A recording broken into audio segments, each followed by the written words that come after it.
আসসালামু আলাইকুম বন্ধুরা, কেমন আছেন আপনারা?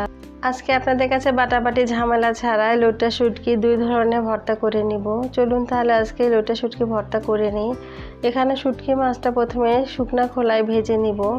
এরপরে কিছুটা গরম পানি দিয়ে এটা ভালোভাবে ধুয়ে নিব। শুটকিটা ধুয়ে নেওয়ার পরে এর ভিতরে যে কাঁটা থাকে এটা ফেলে দিব। শুটকিটা এই পর্যায়ে খুব নরম হয়ে যায়, কারণ যেহেতু গরম পানি দিয়ে কিছুটা ফুটিয়ে নিয়েছিলাম।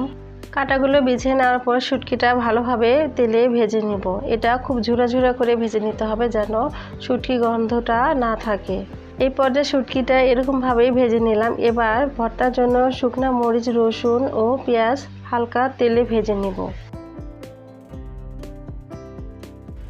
এই তো এখন সব কিছু তৈরি করে নিলাম। এবার শুটকি যতটুকু ভেজেছিলাম অর্ধেকটা নিলাম, বাকি অর্ধেকটা আরেকটি ভর্তা বানাবো। এখন সব কিছু মেখে নিয়ে তেল দিয়ে ভর্তা করে নিলাম। এবার আরেকটি ভিন্ন স্বাদের ভর্তা করে নিব। এখানে কাঁচা মরিচ দিয়ে ভর্তা করব। মরিচটা একটু ভেজে নিব। এবার কাঁচা পেঁয়াজ, কাঁচা রসুন এবং ধনিয়া পাতা, কাঁচা মরিচ, লবণ সব কিছু মেখে বাকি অর্ধেকটা শুটকি নিয়ে ভর্তা করে নিলাম। তৈরি হয়ে গেল আমার দুই ধরনের শুটকি ভর্তা। এই রেসিপিটা আপনাদের কাছে কেমন লাগলো এবং আপনারা কিভাবে শুটকি ভর্তা করেন সেটাও কমেন্টস করে জানাবেন। আজকের মতো এ পর্যন্তই। সবাই ভালো থাকুন, সুস্থ থাকুন। আল্লাহ হাফেজ।